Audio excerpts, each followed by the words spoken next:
Hi everyone, welcome back to a new video. So आज है 9th March and अगर आप अभी देखोगे तो निफ्टी क्लोज टू 9% डाउन है ऑल टाइम हाई से। एंड अगर आप यहीं पे स्मॉल कैप इंडेक्स देखोगे जो कि ज्यादा इंपॉर्टेंट है ट्रैक करना, आई डोंट नो, काफी लोग स्मॉल कैप को छोड़ देते हैं, मिड कैप को छोड़ देते हैं और सिर्फ निफ्टी को देखते हैं। नाउ निफ्टी 50 में सिर्फ 50 कंपनीज आती हैं। क्या आपने उन्हीं 50 कंपनीज में इन्वेस्ट करके रखा है? I don't think so. हम लोग ज्यादातर थोड़ी रिस्की इन्वेस्टमेंट की तरफ जाते हैं क्योंकि हमें मार्केट से 10 12 13% नहीं चाहिए होता है। हमें एटलीस्ट मार्केट को बीट करना है एक अच्छे मार्जिन से, और उस मार्जिन को लाने के लिए हमें थोड़ा सा रिस्क ज्यादा लेना पड़ता है।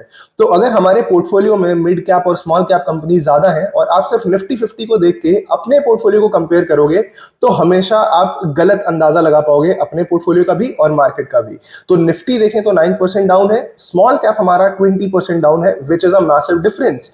तो यहां पे एक सबसे बड़ा क्वेश्चन आता है लोगों के दिमाग में कि मेरा पोर्टफोलियो लेट से अगर 10% से डाउन है तो क्या सामने वाले का भी उतना ही डाउन है? क्या बाकी सबका भी उतना पोर्टफोलियो डाउन है, या फिर सिर्फ मैं एक अकेला हूं जो सबसे ज्यादा वर्स्ट परफॉर्म कर रहा हूं मार्केट के अंदर? क्योंकि हर जगह स्क्रीनशॉट हमें देखने को मिलते हैं प्रॉफिट्स वाले। तो आज इस चीज को हम एकदम यहां पे खत्म कर देंगे। और दूसरा जो सबसे मेजर, जो सबसे अच्छा क्वेश्चन है इस टाइम पे, वो ये है कि क्या हम एवरेजिंग कर सकते हैं? कुछ स्टॉक्स है मेरे जो 20 30 40% नीचे चले गए हैं, क्या हम उसमें एवरेज कर सकते हैं? क्योंकि ये एक सेंसिबल क्वेश्चन आता है।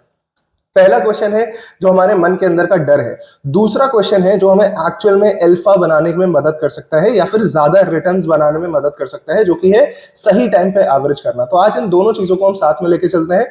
एक चीज मैं आपको और बता दूं, ये जो हमारा वीडियो रहेगा ये थोड़ा सा थ्योरी के ऊपर ज्यादा फोकस करेगा। सेकेंड जो वीडियो रहेगा सेम इसी सीरीज का, वो थोड़ा सा प्रैक्टिकल नॉलेज के ऊपर ज्यादा फोकस करेगा। अगर मैं दोनों को मर्ज कर देता तो ये वीडियो 30 40 मिनट्स का बन जाता है। And I am pretty sure कि आप में से सिर्फ 10% लोग ही उस वीडियो को पूरा देख पाते। तो मैंने इनको दो वीडियोस में डिवाइड कर दिया है। ये वीडियो आप अच्छे से समझ लो सो दैट जो नेक्स्ट वीडियो हो वो आपको यूं समझ में आ जाए, राइट? तो अगर हम स्टार्ट करें सबसे पहले क्वेश्चन से कि इस समय निफ्टी 10% डाउन है, मेरा पोर्टफोलियो लेट से 20% डाउन है, तो क्या मैं कुछ गलत कर रहा हूं या फिर मेरा सब कुछ ठीक है और मार्केट ही इतना ज्यादा खराब है कि इस समय कोई पैसा नहीं बना रहा? तो मैं आपको एक छोटी सी चीज बताऊंगा, उससे सब चीजें क्लियर हो जाएंगी। सबसे पहले आपको क्या करना है, आपको यह सोच लेना है कि मार्केट में वो कौन से लोग हैं जिनको आप अपने ऊपर रखते हो, या फिर आप उनको अपना काइंड ऑफ गुरु मानते हो, या फिर आप ये बोल सकते हो कि हम इनको फॉलो करते हैं। फॉर एग्जांपल अगर मैं आपको बताऊं तो लेट से कि मुझे वॉरेन बफेट बहुत ज्यादा पसंद है, ठीक है, पीटर लिंच मुझे बहुत ज्यादा पसंद है, अगेन ये एग्जाम्पल है, राकेश झुंझुनवाला मुझे बहुत ज्यादा पसंद है, ये सारे के सारे एग्जाम्पल है।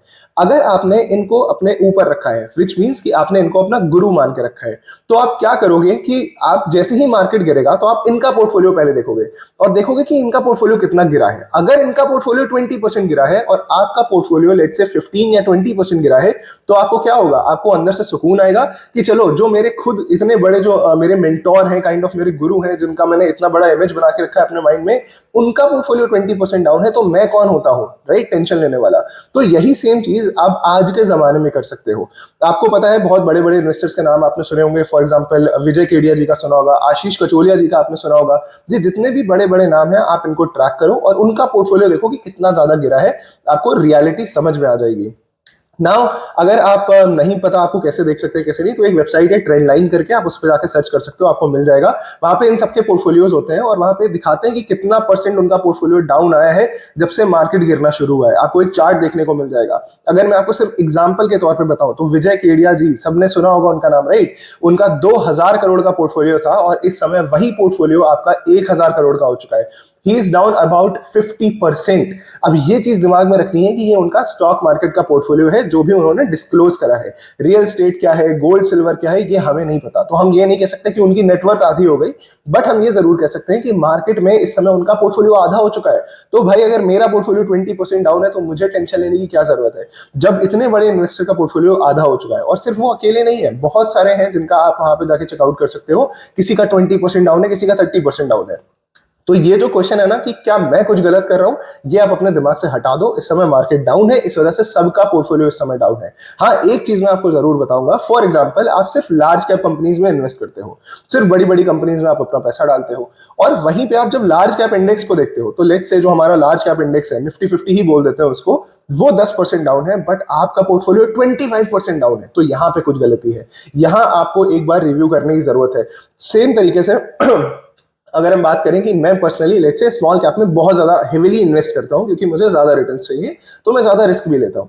अब स्मॉल कैप इंडेक्स 20% डाउन है और अगर मेरा पोर्टफोलियो आधा हो चुका है, मेरा पोर्टफोलियो 50% डाउन हो चुका है, तो कोई बहुत बड़ा कोई स्ट्रॉन्ग रीजन होना चाहिए मेरे पास उस पोर्टफोलियो को होल्ड करने का, या फिर उस थीसिस को और ज्यादा स्ट्रॉन्ग बना के रखने का एंड एवरेज करने का। क्योंकि यहाँ पे कुछ बहुत बड़ा मिसमैच है। अगर आपका इंडेक्स 20% डाउन है और आप लिटरली आधा हो चुके हो 50% डाउन, तो इंडेक्स अगर 20% और गिरा, आपका तो पूरा पूरा पोर्टफोलियो खत्म हो सकता है, राइट।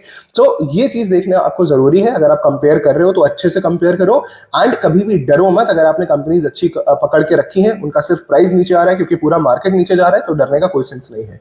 तो ये हमारा पहला पार्ट खत्म हो गया, क्योंकि मेरे पास बहुत सारे मैसेजेस आ रहे थे मेंबर्स के भी कि ये एक्चुअली में मेरा पोर्टफोलियो 25% डाउन है, क्या सब कुछ ठीक है।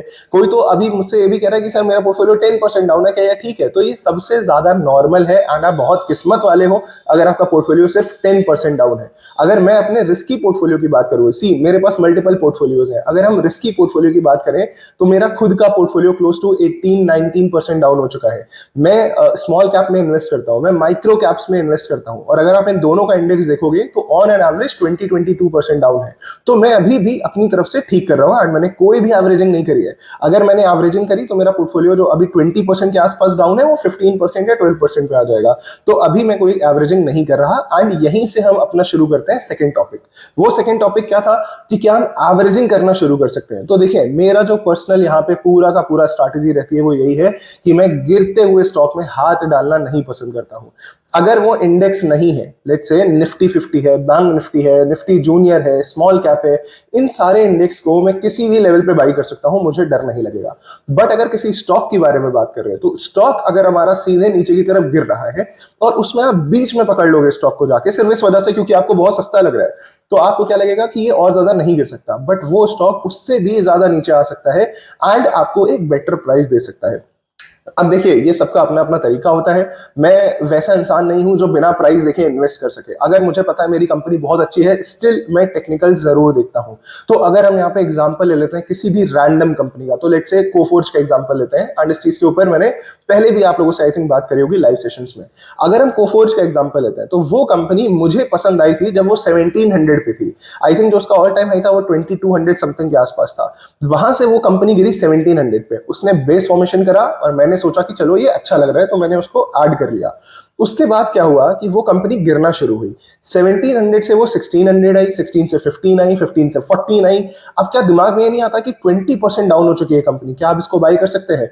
तो बिल्कुल वो मेरे दिमाग में भी आया। बट हुआ क्या कि मुझे चार्ट पे कोई रीजन ही नहीं दिखा उसमें पैसा डालने का। वही कंपनी आपकी 1700 से 1400 आई, 14 से 13, 12, 11 एंड वो करेंटली आपका 1150 के आसपास चल रही है और उसने लो मारा है आई थिंक 1000 का। तो आप सोचो कितना बड़ा आपको यहाँ पे और झटका लगता अगर आप अपना पैसा यहाँ पे डाल चुके होते। पहली चीज तो आपने हायर प्राइसेस पे पैसा डाला होता। दूसरी चीज आपका टाइम करेक्शन होता। आपने वही स्टॉक जो 1700 पे खरीदा था, एक महीने बाद आपने 1400 पे खरीदा और 2 महीने बाद अब वो 1100 पे पड़ा हुआ है। तो it does not make any sense कि आप किसी ऐसी कंपनी में पैसा डालते चले जाओ और उसका एलोकेशन बढ़ाते चले जाओ जो आपके पोर्टफोलियो को कुछ भी अच्छा नहीं प्रोवाइड कर रही, कोई भी बूस्ट नहीं प्रोवाइड कर रही। तो एटलीस्ट मैं क्या करता हूं, मैं वेट करता हूं। किस चीज का? 2 चीजों का। और इसको आप अभी सुन लो, नेक्स्ट वीडियो में हम इसको पूरा कवर कर लेंगे। ऑलरेडी आई थिंक ये 10 मिनट के आसपास का वीडियो हो रहा होगा। सो अगर मेरी कोई भी कंपनी जो मुझे पसंद है, सबसे पहले पसंद है, ये ज्यादा इंपॉर्टेंट चीज है। सिर्फ वो गिर रही है इसकी वजह से मैं उसमें बाई नहीं करूंगा। मुझे वो कंपनी में फंडामेंटल्स पसंद होने चाहिए। अब लेट्स से कि कोफोर्ज का एग्जांपल हम लेते हैं और वो कंपनी हमारी 1700 पे थी, बेस फॉर्मेशन करा, रिवर्सल करा, मैंने बाई करा फॉर एग्जांपल। ओके, कुछ भी यहाँ पे आप बाइंग या सेलिंग रिकमेंडेशन मत मानना। ये कुछ भी जो मैं यहाँ पे आपको बता रहा हूँ कोई भी एडवाइस नहीं है, सिर्फ मैं अपनी स्ट्रैटेजी आपके साथ शेयर कर रहा हूँ। अब अगर हम बात करते हैं, लेट्स से कोफोर्ज हमारी 1700 पे आई, एक अच्छा लेवल दिखा, रिवर्सल आया, मैंने बाई करा। उसके बाद वो स्टॉक गिरता चला गया और इस समय 1100 रुपए पे चल रहा है। अगर मुझे यहाँ पे पॉइंट नंबर 1 कोई हमें बेस फॉर्मेशन दिखता है, फॉर एग्जांपल लेट्स से 1100 पे ये स्टॉक हमारा 1 महीना टिक जाता है, तो वहां पे क्या होगा, एक बेस फॉर्मेशन आपको दिखेगा। थोड़ा स्टॉक ऊपर गया, नीचे आया, फिर ऊपर गया, फिर नीचे आया, ये बन गया आपका बेस फॉर्मेशन। अगर यहाँ पे पॉइंट नंबर 2 अगर हमें रिवर्सल देखने को मिलता है, विच मींस जो बेस बना होगा, लेट्स से ये आपका 1200 का लेवल है, ये आपका 1000 का लेवल है एंड कंपनी इसी के बीच में जूझ रही थी बहुत टाइम तक, तो 1 महीना 2 महीना कंपनी ने इस 200 पॉइंट्स की रेंज में निकाल दिया। फिर क्या होता है कि 1200 का ब्रेकआउट आता है। ये वो पॉइंट रहता है जहां पे मैं ज्यादा ज्यादा उत्सुक होता हूं उस कंपनी में पोजीशंस बनाने के लिए, ऑफ कोर्स अगर उसके फंडामेंटल्स अच्छे रहते हैं तो। अगर कोई भी खराबी आती है फंडामेंटल्स में तो मैं क्यों एवरेज करूंगा? Does not make any sense कि किसी ऐसी कंपनी में आप पैसा डालो जो आपको पसंद ही नहीं है और फिर भी उसमें पैसा डाल रहे हो जस्ट कॉज वो आपको सस्ते प्राइसेस पे मिल रही है और आप एवरेज कर पा रहे हो, राइट? तो ये चीज मेरे लिए सेंस नहीं बनाती है। नाउ इसका दूसरा सिनेरियो भी हो सकता है, कंपनी नीचे गिरी, उसने बेस फॉर्मेशन बनाया और ब्रेकआउट देने की जगह उसने ब्रेकडाउन दे दिया। अब बताओ आप क्या होगा? क्या कोई भी सेंस बनेगा ब्रेकडाउन में पैसा डालने का सिर्फ इस वजह से कि अब वो 900 रुपए में मिल रही? नहीं, जो मेरा इन्वेस्टमेंट था 1700 पे, उसको मैं रख दूंगा कोने में उठा के तब तक के लिए जब तक वो कंपनी मुझे कहीं से भी बेस फॉर्मेशन एंड रिवर्सल नहीं शो करती है। यही दो चीजें मैं पर्सनली नोटिस करता हूं। ये सारी की सारी चीजें हम पोर्टफोलियो लेवल पे बात कर रहे हैं, कोई भी स्विंग ट्रेडिंग नहीं है, इंट्राडे नहीं है एंड ऑल। ये सारी की सारी चीजें आपके लॉन्ग टर्म पोर्टफोलियो, आपके शॉर्ट टर्म पोर्टफोलियो के बारे में बात हो रही है।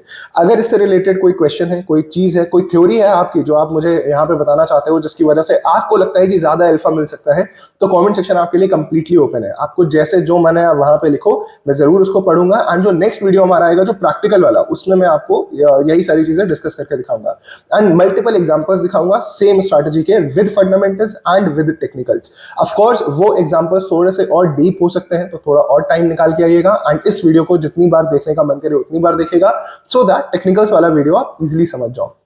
And in the and last में मैं आपको यही बताऊंगा कि मेरा जो सेबी रजिस्ट्रेशन का प्रोसेस है वो चल रहा है, ऑन गोइंग है, आधा प्रोसेस खत्म हो चुका है एंड मैंने आई थिंक एक फी पेमेंट कर दी है, अभी एक फी पेमेंट और करनी है एंड उसके बाद होपफुली अगर सब कुछ ठीक रहता है तो लाइसेंस हमें मिल जाएगा आने वाले आई थिंक कुछ वीक्स में, राइट? तो मैं आप लोग को अपडेट करता रहूंगा again and till then all the best and enjoy the fall in the market. And अगर आपको कोई अच्छा लेवल दिखे किसी स्टॉक में और वहां पे रिवर्सल आता हुआ देखने को मिले तो जरूर आप नीचे कमेंट सेक्शन में डिस्कस करना, हम भी उसके ऊपर अपनी नजरें जरूर बनाएंगे। Okay, thank you so much and मिलते हैं हम लोग नेक्स्ट वीडियो में।